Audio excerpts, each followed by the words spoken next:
Shalom. Shalom. Puji nama Tuhan Yesus Kristus. Saya bersuka cita sekali kalau sampai hari ini kita masih bisa bertemu lagi secara online. Saudara, kebaikan Tuhan itu terlalu besar buat kita. Panjang dan lebarnya dan luasnya sampai dalamnya pun tidak bisa kita ukur dengan apapun. Saya merasakan secara pribadi bahwa penyertaan Tuhan itu sempurna di dalam hidup saya. Mungkin banyak dari kita mengalami setiap masalah dalam musim kehidupan kita. Tapi kita mau tetap percaya bahwa kita punya Tuhan yang hidup, Tuhan yang besar, Tuhan yang sempurna, yang selalu berada menyertai kita. Amin. Mari sama-sama kita berdoa. Tuhan Yesus, terima kasih buat hari ini Tuhan. Ini adalah satu bukti kebesaran Tuhan dalam hidup kami. Kalau kami masih boleh beribadah kepada Engkau Tuhan Yesus. Kami mengucap syukur Tuhan buat kasih setia Tuhan, buat cinta kasih Tuhan dalam hidup kami. Sungguh kami mengakui Tuhan betapa kami membutuhkan Engkau Tuhan. Kami sangat meyakini Tuhan bahwa Engkau Tuhan Yesus selalu ada beserta dengan kami Tuhan. Hanya Engkaulah sandaran kami Tuhan, kekuatan kami Tuhan. Terima kasih Tuhan Yesus. Dan hari ini Tuhan, kami bersahati Tuhan Yesus untuk memuji dan menyembah Engkau Tuhan. Kami menyenangkan hati-Mu Tuhan saat ini Tuhan. Ini kami Tuhan, kami siap Bapa. Di dalam nama Tuhan Yesus kami buka ibadah ini. Haleluya. Amin. Yeay. Mari kita bersuka cita. Kita rayakan kemenangan Tuhan dalam hidup kita.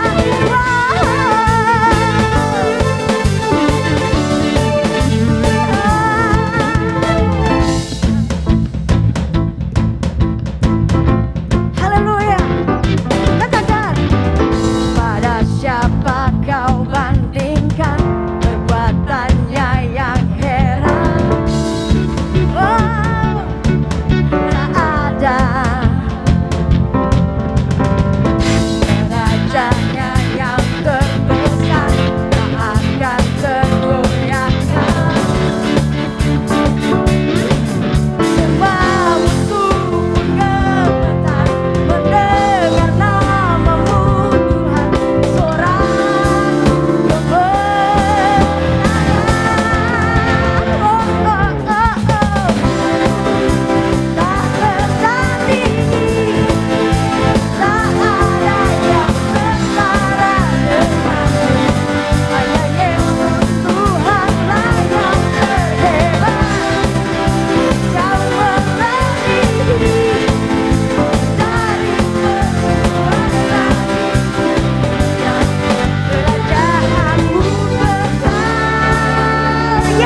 Saat ini mari kita mendengarkan pastoral message. Shalom jemaat yang dikasihi Tuhan. Kita bersyukur kita tanpa sadari bahwa kita telah memasuki bulan kedua di Februari ini ya, di minggu pertama. Nah, di minggu pertama ini kita mau belajar sesuatu, yaitu bagaimana menjadi gereja itu sebagai keluarga rohani. Dan kita semua tahu bahwa Tuhan sendiri membangun, ada dua lembaga yang Tuhan sendiri bangun. Yang pertama adalah keluarga, yang kedua adalah gereja. Nah, dua-duanya sebenarnya merupakan keluarga. Gereja itu juga adalah keluarga rohani, keluarga kerajaan Allah. Dan ada keluarga yang namanya keluarga jasmani atau lahiriah. Jadi kita tahu ternyata keluarga itu punya nilai-nilai. Di dalam keluarga itu ada begitu banyak yang Tuhan inginkan itu terjadi. Dan biarlah kita sadari ternyata hal yang sama itu Tuhan juga ingin. Nilai-nilai sebuah keluarga itu terjadi di dalam gereja Tuhan sebagai keluarga rohani. Jadi dari sini kita mengerti bahwa kita perlu menyadari bagaimana mempunyai kehidupan keluarga yang Tuhan inginkan.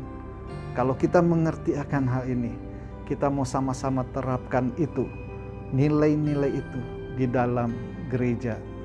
Sebagai contoh, di dalam keluarga ada begitu banyak yang Tuhan inginkan. Salah satunya yang menempatkan kita di dalam sebuah keluarga adalah Tuhan.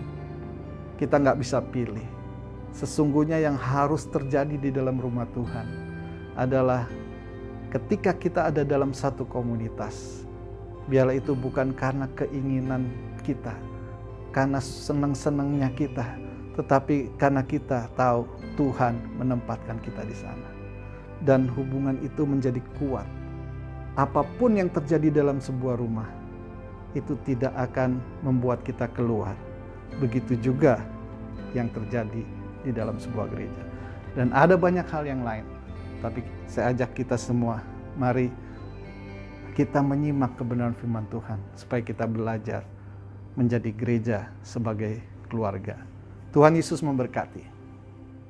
Saat ini mari kita buka hati kita untuk menerima kebenaran firman Tuhan. Engkau Tuhan yang setia. Engkau Bapa yang gak pernah meninggalkan kami sedetik pun. Terima kasih Tuhan Yesus. Kasih-Mu besar dalam hidup kami.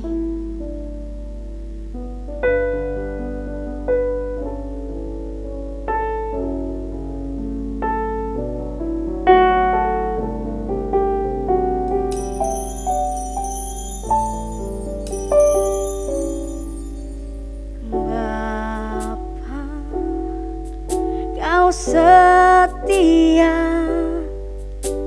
Bapa, Kau mulia, tenanglah jiwaku, aman bersamamu.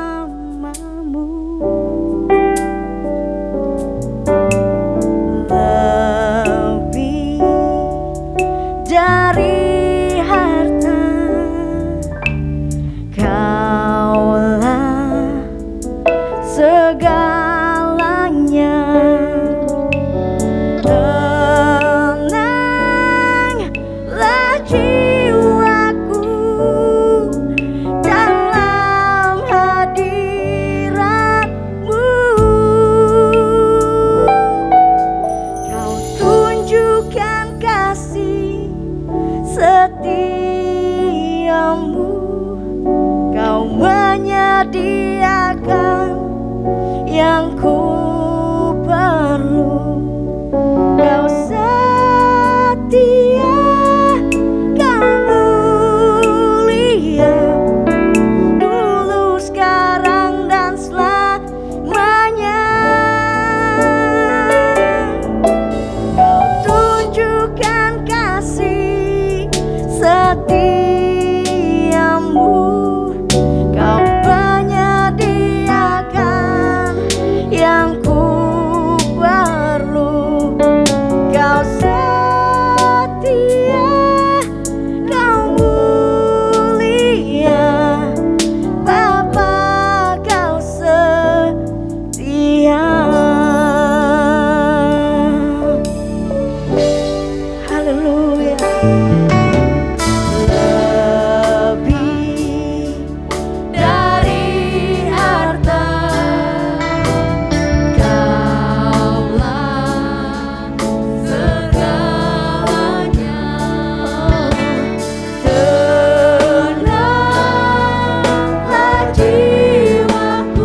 setiamu, Kau menyediakan yang ku perlu. Kau setia, Kau mulia, dulu, sekarang, dan selamanya. Kau tunjukkan kasih setiamu, Kau menyediakan yang ku perlu. Kau setia, Kau mulia, Bapa, Kau setia. Kau setia dan mulia, Kau setia, Kau mulia, Bapa, Kau setia.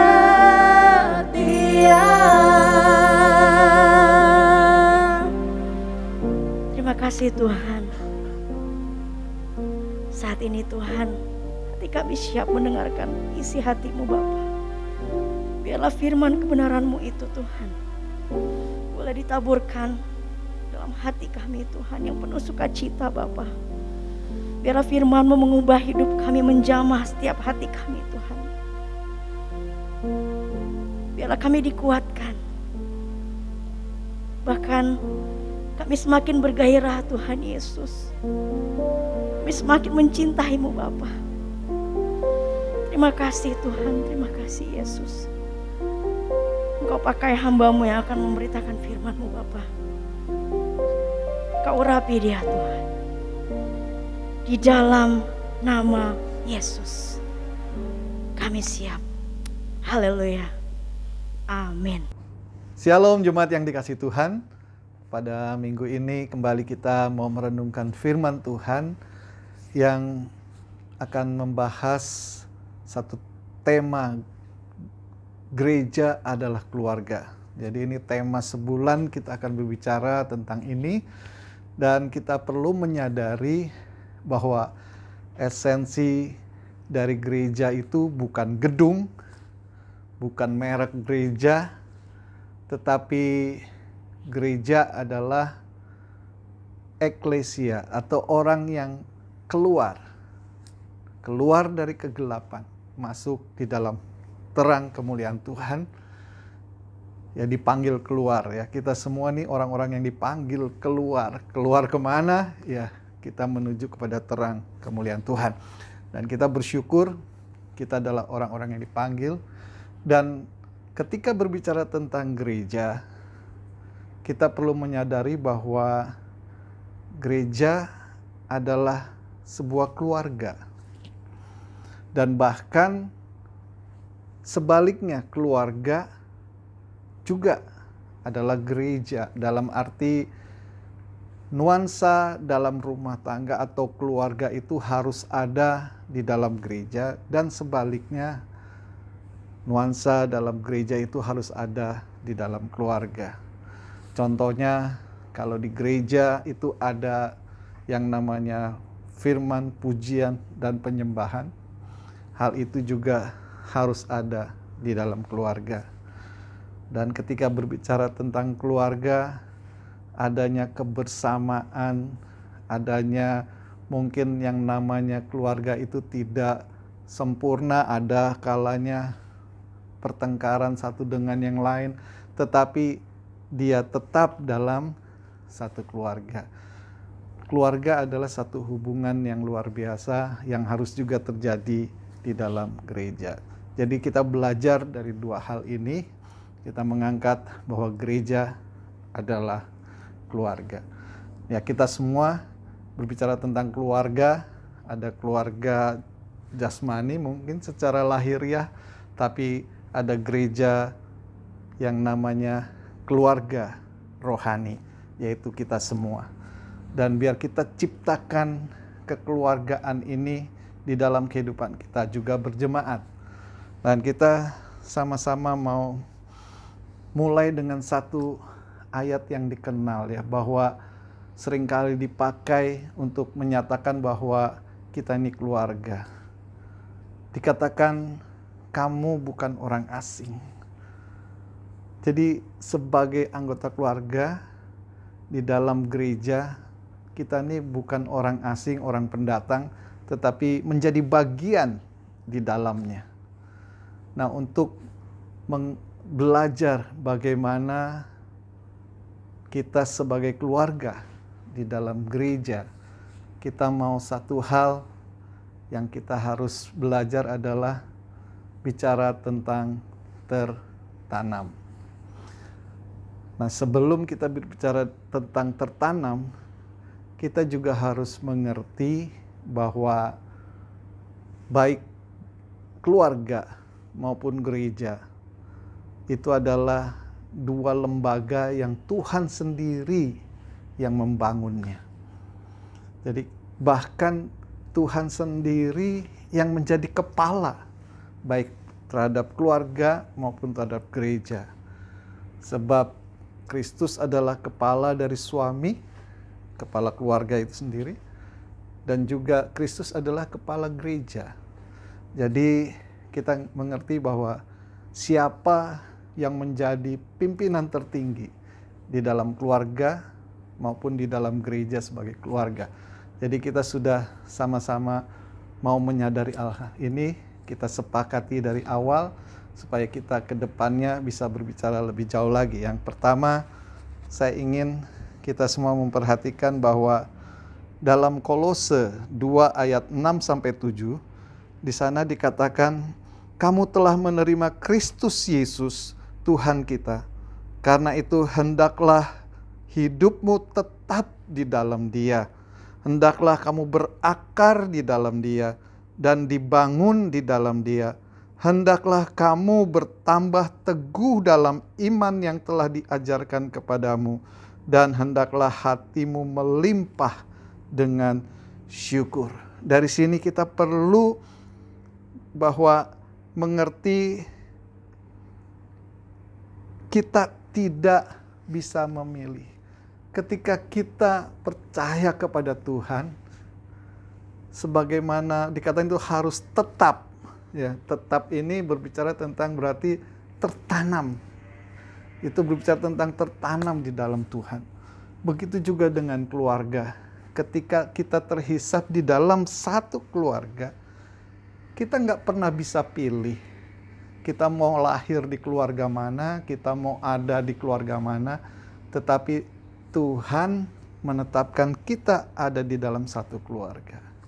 Ketika berbicara keluarga, memang yang terkecil adalah suami istri, tetapi berbicara tentang keluarga, sebagai anak adalah bagian keluarga, orang tua, suami, istri adalah bagian dari keluarga. Jadi kita semua yang ada di tempat ini, nggak ada yang bukan bagian dari keluarga. Setiap kita adalah bagian dari keluarga. Jadi kita perlu memahami ini, ternyata kita nggak bisa pilih, tetapi Tuhan menempatkan kita ada di sana. Dan ketika Tuhan tempatkan kita di sana, kita harus mengerti bahwa ternyata apapun yang terjadi di dalam sebuah keluarga, ada sebuah quote kan dibilang, keluarga itu nggak sempurna. Keluarga itu kadang fight, kadang argue, kadang mungkin berbeda pendapat. Tetapi kita tahu yang namanya keluarga tetap keluarga. Dan biarlah nilai-nilai seperti itu ada juga di dalam gereja. Kita semua terdiri dari orang-orang yang tidak sempurna. Masing-masing punya kelemahan, masing-masing punya kelebihan. Tapi kita tahu, ketika kita mungkin terjadi gesekan satu dengan yang lain, sadarilah bahwa kita adalah keluarga kerajaan Allah. Ketika kita mengerti tentang keluarga secara lahiriah, apapun yang terjadi, dia nggak akan kemana-mana. Dia akan tetap di dalam satu rumah, sama-sama, tetap kumpul bersama-sama. Dan bahkan dengan cepat boleh dikatakan terjadi yang namanya rekonsiliasi. Begitu juga yang seharusnya terjadi di dalam gereja. Karena kita tahu kalau kita mau belajar dari konsep yang tadi, bahwa sesungguhnya gereja ketika kita ada di dalam sebuah satu komunitas orang-orang percaya di dalam Tuhan, yang seharusnya bukan karena kita yang memilih, tetapi kita perlu sadari, kita perlu mencari kehendak Tuhan, di mana Tuhan mau menempatkan kita. Dan ketika kita percaya kita ditempatkan di satu komunitas, apapun yang terjadi, biarlah kita menyadari bahwa kita bisa beda pendapat, kita bisa mungkin saling argue satu dengan yang lain, tetapi yang namanya keluarga itu tidak akan kemana-mana. Dalam satu keluarga lahir ya, kapan sih sebenarnya kita berpisah? Kapan sih kita mungkin berjauhan? Terjadi seringkali karena dalam satu keluarga bisa saja anak terpaksa kuliah keluar kota, atau kos di tempat yang jauh supaya dekat dengan tempat kuliah, atau bekerja keluar pulau atau keluar kota. Begitu juga dengan namanya keluarga rohani. Kapan seringkali perpisahan itu terjadi? Ya ketika mungkin keluarga rohani ini pindah rumah ke luar kota, ke tempat yang jauh. Itu terjadi yang namanya perpisahan. Tapi perpisahan juga itu yang seperti itu pun terjadi hanya secara fisik. Tetapi secara batin atau roh itu tetap ada hubungan. Tidak terpisahkan, hubungan itu tetap ada. Nah biarlah kita mau belajar dari hal ini bahwa Tuhan mau kita tertanam. Secara khusus kita mau tertanam di dalam sebuah komunitas keluarga. Baik secara lahiriah maupun secara rohani. Keluarga kerajaan Allah. Nah biar kita hari ini dari apa yang kita renungkan, baru kita baca, Tuhan mau kita yang udah percaya itu tetap di dalam Tuhan. Ini menggambarkan kata tetap itu memang maunya Tuhan tuh kita teguh, tidak tergoyahkan. Selain kita tetap di dalam Tuhan, kita mengerti yang namanya konsep dari sebuah keluarga. Ketika Tuhan menempatkan kita, biarlah kita boleh tetap teguh di dalam kehendak Tuhan. Karena dikatakan tadi kan, kita nggak bisa pilih sebagai keluarga lahiriah kita mau di mana. Tapi sesungguhnya Tuhan yang menetapkan. Tapi memang kebanyakan kita mau apa yang kita mau. Jadi kadang-kadang kita bisa pilih tempat satu komunitas, bukan cari kehendak Tuhan, tetapi apa yang kita mau itu yang kita ikuti.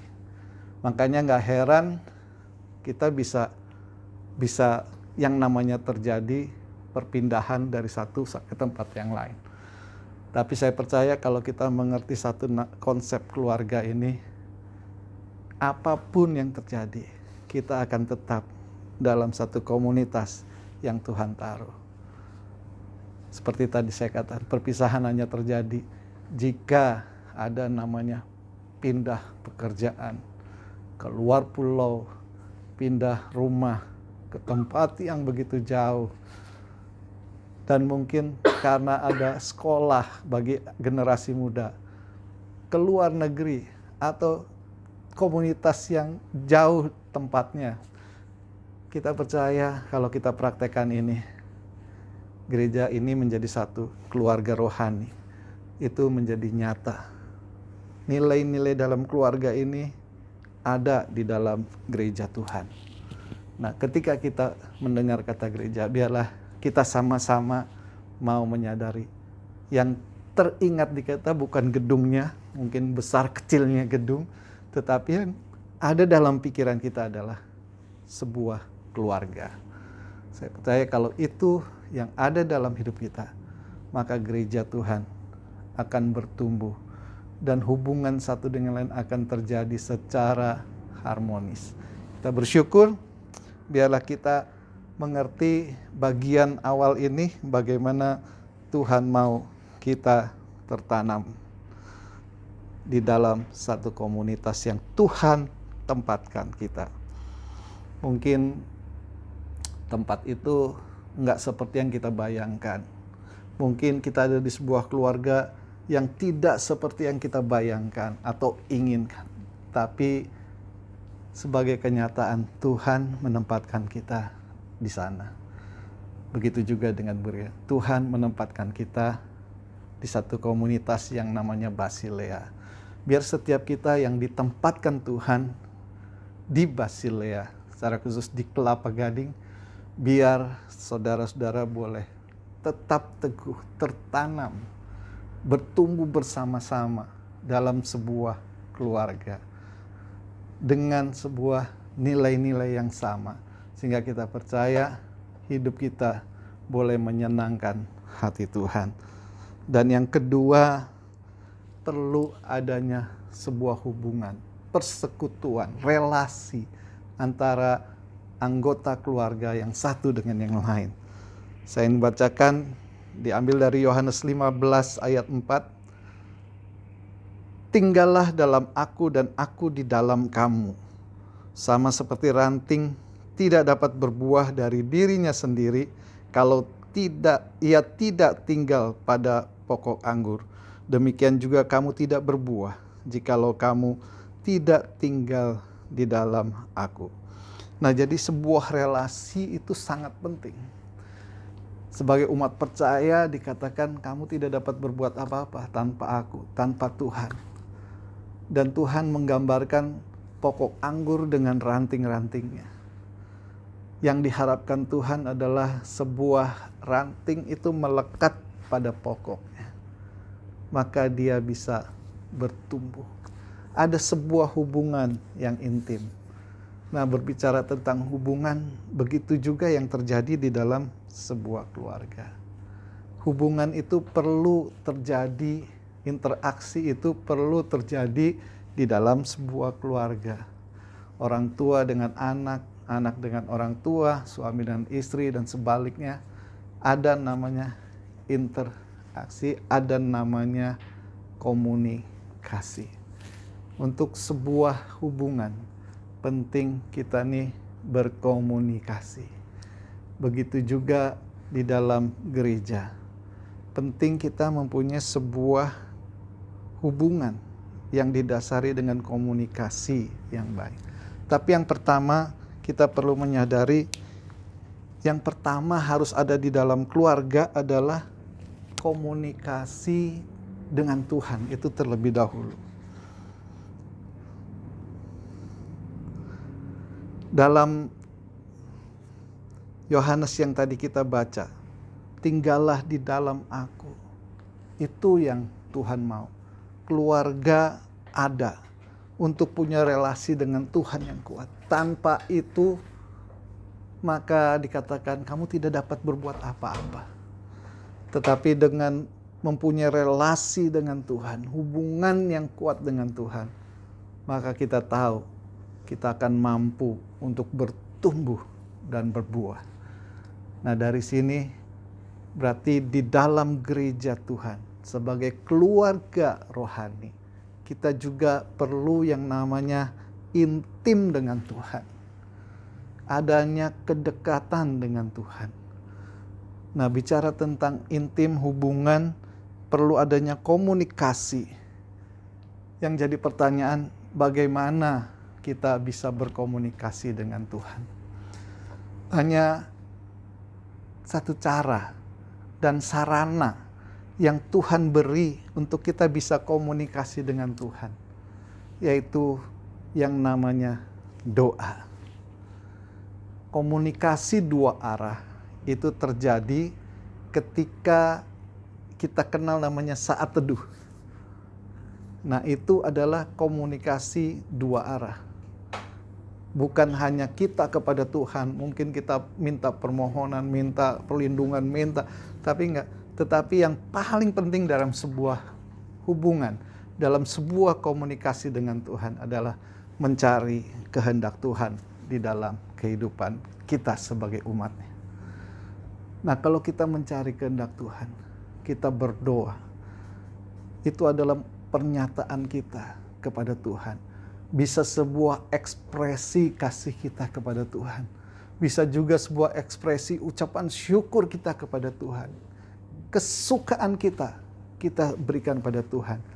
Termasuk juga kebutuhan-kebutuhan kita bisa kita nyatakan kepada Tuhan. Tetapi yang penting adalah apa yang Tuhan mau. Berarti kita perlu yang namanya mendengar akan suara Tuhan, yaitu melalui perenungan firman-Nya. Jadi saat teduh itu perlu ada, baik di dalam sebuah keluarga jasmani atau lahir ya, tapi juga perlu ada di dalam sebuah gereja, persekutuan umat Tuhan, keluarga rohani. Kita belajar tentang ini, berarti selain tadi kita mengerti bahwa iya, kita harus tertanam. Yang kedua, kita harus punya hubungan. Yang pertama sekali adalah hubungan dengan Tuhan. Yang kedua, hubungan sesama. Kalau dalam keluarga ini dimulai dengan pasangan tentunya. Saya akan bacakan ayatnya. Dalam Markus 10 ayat 6-9 dikatakan, sebab pada awal dunia Allah menjadikan mereka laki-laki dan perempuan, sebab itu laki-laki akan meninggalkan ayahnya dan ibunya dan bersatu dengan istrinya, sehingga keduanya itu menjadi satu daging. Demikianlah mereka bukan lagi dua, melainkan satu. Karena itu apa yang telah dipersatukan Allah tidak boleh diceraikan manusia. Ini menggambarkan satu hubungan yang begitu intim. Begitu intim itu adalah yang namanya suami bersatu dengan istrinya, menyatu menjadi satu daging yang tidak terpisahkan. Biarlah setiap kita juga di dalam gereja Tuhan, kita mengerti satu konsep keluarga yang tidak terpisahkan, yang menjadi satu daging. Biarlah kita juga mengerti bahwa penting adanya sebuah hubungan yang erat satu dengan yang lain. Di dalam keluarga rohani, kita perlu bangun ini. Mungkin kita masih kurang, nggak masalah. Yang paling penting, kita melihat ke depan bagaimana membangun apa yang kurang di dalam kehidupan kita berjemaat di dalam satu komunitas. Mari kita bangun hubungan yang lebih baik, satu dengan yang lain. Hubungan yang mungkin boleh dikatakan saling mendukung. Dan hubungan ini seharusnya seperti kalau kita mengerti yang soal konsep tertanam tadi, tidak terpisahkan. Secara batin, secara rohani tidak terpisahkan. Walaupun fisik itu bisa terpisahkan karena tempat dan sebagainya. Tapi kita tahu, kita mau bangun keintiman ini. Satu dengan yang lain. Biarlah kita mau bangun satu hubungan yang indah. Kita ciptakan itu di dalam sebuah keluarga. Jadi itu perlu diciptakan. Hubungan itu perlu ada. Ada satu anak gembala, walaupun ini sudah disaksikan terbuka, tapi saya nggak sebut nama. Jadi anak ini hampir bunuh diri.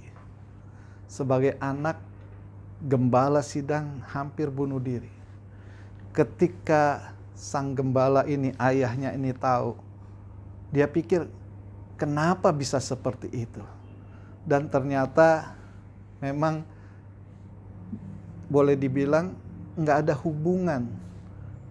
Bapaknya bingung, kan saya selalu ada di rumah, selalu available. Tapi ternyata bukan sekedar itu, nggak ada komunikasi satu dengan yang lain. Itulah banyak kekurangan daripada kita juga ya. Kita seringkali gagal di dalam hal itu. Kita merasa ada, tetapi sebenarnya kita nggak punya hubungan. Nah, hubungan ini yang kita mau tahun 2021 ini kita bangun sebagai anak-anak Tuhan, sebagai keluarga rohani. Kita bangun supaya itu menjadi sesuatu yang indah di mata Tuhan. Setelah menyadari apa yang terjadi, yang tadinya hanya merasa iya saya ada, tapi ternyata cuman sekedar ada. Akhirnya dia tingkatkan dengan sebuah komunikasi. bersyukur anaknya ini sekarang justru mengembalakan di satu tempat yang lain. Jadi kita lihat betapa pentingnya sebuah hubungan yang didasari dengan komunikasi yang baik. Mari kita bangun, baik itu kepada Tuhan maupun antar kita sebagai sesama anggota daripada keluarga rohani, keluarga kerajaan Allah. Nah, saat ini kita menyadari bahwa sungguh tanpa itu sesuatu yang baik itu sulit untuk didapati sekalipun ada bersama-sama. Tapi kita bukan sekedar mau ada bersama-sama, tapi kita mau mempunyai hubungan satu dengan yang lain. Paling nggak dimulai dari saling kenal, saling tahu satu dengan yang lain, tahu mungkin kelebihannya, tahu kekurangannya, tahu mungkin apa yang dia kerjakan. Sekedar itu diawali dengan itu, saya percaya itu akan semakin baik, dan tingkatkan itu lebih dan lebih lagi. Maka gereja Tuhan yang namanya komunitas keluarga rohani di Basilea itu akan menjadi kuat. Saya percaya tahun ini kalau kita mau semuanya untuk melakukan, belajar sama-sama dari hal-hal yang kurang, kita perbaiki, kita bangun, saya percaya itu akan menjadi satu komunitas yang kuat di dalam Tuhan, di dalam kebersamaan, di dalam melakukan apa yang Tuhan mau bagi gerejanya, bagi kita. Supaya kita sebagai komunitas keluarga kerajaan Allah, keluarga rohani, kita bisa menggenapi apa yang Tuhan inginkan dari kehidupan kita anak-anaknya, gerejanya. Yang ketiga, mungkin saya ambil tiga hal aja ya, selain tertanam, punya hubungan, dan yang ketiga ini sebagai yang terakhir, yaitu memuridkan. Memuridkan.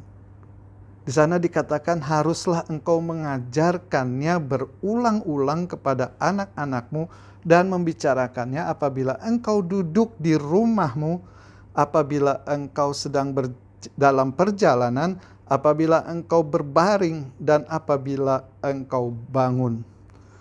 Nah, memuridkan adalah sebuah proses yang terus-menerus, ternyata di sini dikatakan. Untuk membangun sebuah persekutuan yang intim dengan Tuhan dan mencintai Tuhan, dan membangun keturunan ilahi. Jadi kita mau belajar, ternyata perlu adanya sebuah pemuritan. Jadi pemuritan itu sebenarnya satu kegiatan yang ada di dalam gereja, harus ada di dalam keluarga. Kegiatan yang ada di dalam keluarga harus ada di dalam gereja. Tuhan mengajarkan justru dalam keluarga dulu nih.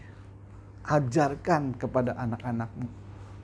Ajarkannya tuh berarti bukan sekali dua kali, tetapi terus menerus, bahkan dalam segala keadaan. Jadi betapa pentingnya ya. Bukan ya saya udah ngomong kok, bukan gitu. Saya udah ngajarin kok, tetapi ajarin itu mengingatkan terus menerus supaya anak-anak bertumbuh di dalam Tuhan, kuat di dalam Tuhan. Di dalam konteks mengajarkan ini tentunya Taurat. Jadi kebenaran-kebenaran yang Tuhan mau itu diajarkan terus kepada anak-anak kita. Kapan? Dikatakan ketika makan, ketika tidur, ketika mau tidur, ketika berjalan, apapun aktivitas kita yang sedang kita lakukan di dalam kebersamaan, biarlah kita jangan lupa terus berikan nilai-nilai kebenaran kepada anak-anak kita, supaya terjadi yang namanya keturunan rohani. Begitu juga di dalam gereja, biarlah kita mau untuk belajar dan diajar. Penting ada pemuritan. Nah, ke gereja ke depan kita akan terus kembali, boleh dibilang, membangun sesuatu yang selama ini hilang atau belum dilakukan lagi. Pemuritan adalah bagian yang penting di dalam sebuah gereja. agar setiap umat Tuhan itu bertumbuh. Jadi yang pertama adalah kita dulu menjadi murid. Kita dulu siap belajar, siap diajar, supaya kita juga mengemban satu tugas lain lagi, yaitu Tuhan bilang pergi jadikanlah semua bangsa murid. Kita mampu memuridkan yang lain. Kita mampu memuridkan orang-orang yang Tuhan tempatkan di sekeliling kita.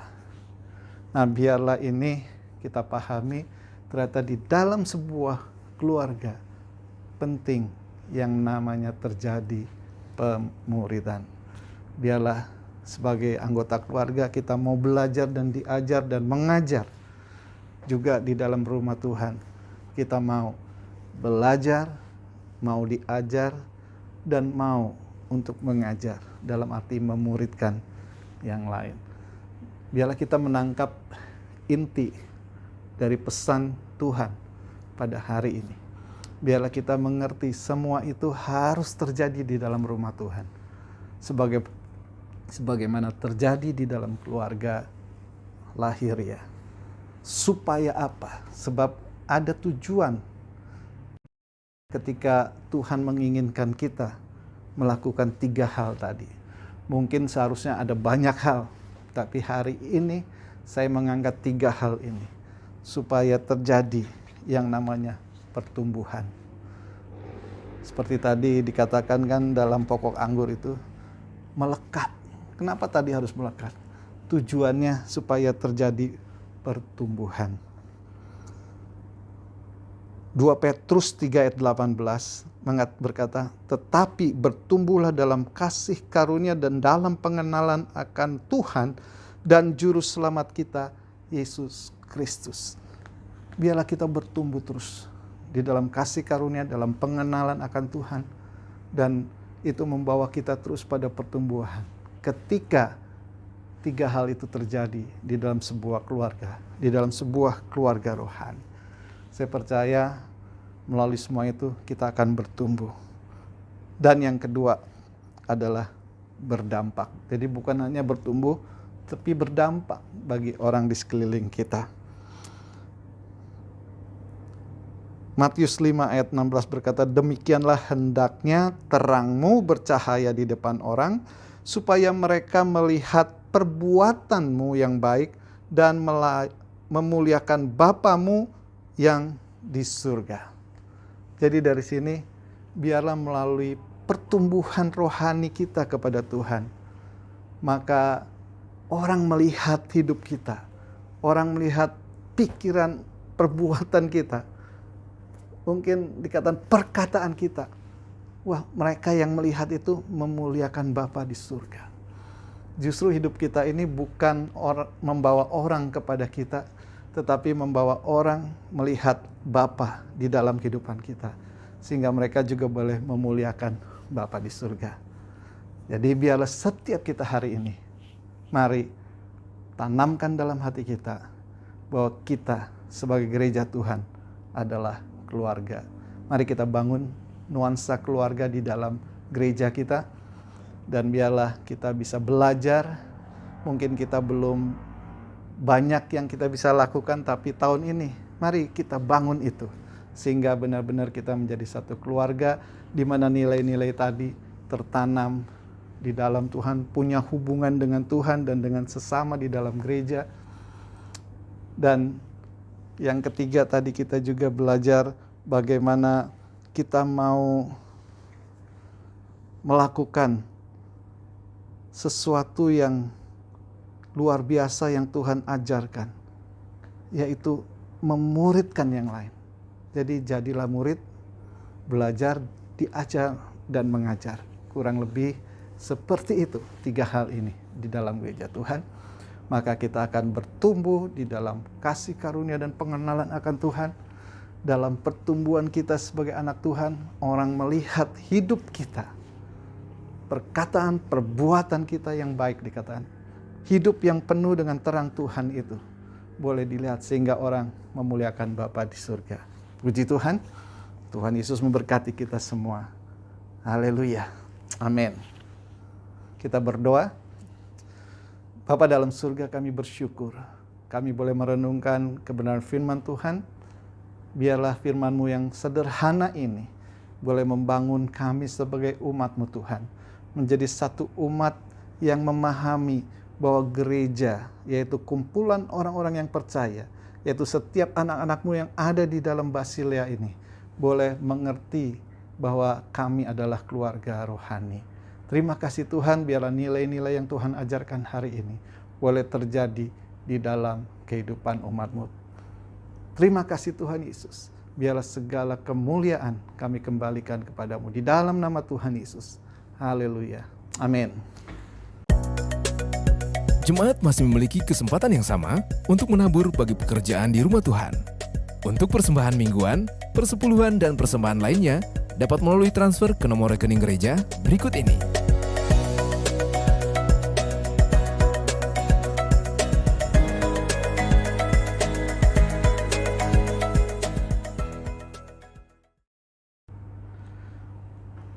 Mari kita bersyukur karena kita boleh menyelesaikan ibadah kita pada hari ini bersama-sama di dalam berkat Tuhan. Dan kita mau datang kepada Tuhan untuk kebaikan dan kemurahan yang Tuhan sudah berikan di dalam sebuah ibadah yang kita lakukan bersama-sama ini. Mari kita berdoa.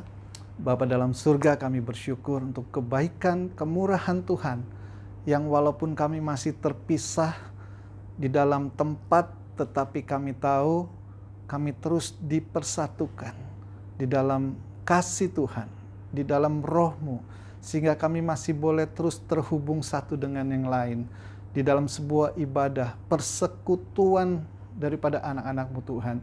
Biarlah Tuhan, melalui apa yang kami dengar hari ini, kami mau belajar untuk melakukan apa yang Tuhan mau di dalam kehidupan kami, di dalam berjemaat. Terima kasih Tuhan, biarlah nuansa, atmosfer keluarga itu terjadi di dalam kehidupan umat-Mu di Basilea Kelapa Gading ini.